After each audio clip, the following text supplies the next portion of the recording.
कान कान का जो मुख्य कार्य है शरीर का संतुलन बनाए रखना और दूसरा कार्य है सुनना। तो शरीर के संतुलन बनाए रखने में सबसे पहले कौन भाग लेता है? तो देखिए सैकुलस, यूट्रिकुलस और 3 अंग वृत्ताकार नलिकाएं भाग लेती हैं। ठीक है। सुनने में कौन? कार्डिक अंग भाग लेते हैं। कार्डिक अंग 2 प्रकार के हैं, संवेदी कोशिकाएं और निलंबित कोशिकाएं। निलंबित कोशिकाएं 3 प्रकार की होती हैं। यहाँ पे डेटर की कोशिकाएं, हैंसन की कोशिकाएं और सलाका कोशिकाएं, ये सुनने का कार्य करती हैं। अब देखिए कान के 3 पार्ट पड़ते हैं, बाह्य, मध्य और अंतर। बाह्य में क्या पड़ेगा? पिन्ना और बाह्य कर्ण, ये द्वार पड़ेंगे। ठीक है।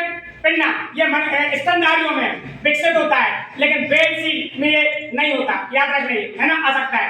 चलिए इसके बाद मनुष्य अपने पिन्ना को नहीं हिला सकता, खरगोश में अपने पिन्ना को हिला सकते हैं। ठीक है। चलिए पिन्ने का कुछ भाग बाह्य कर्ण द्वार को कवर करता है, जिसको कोन्ना कहते हैं।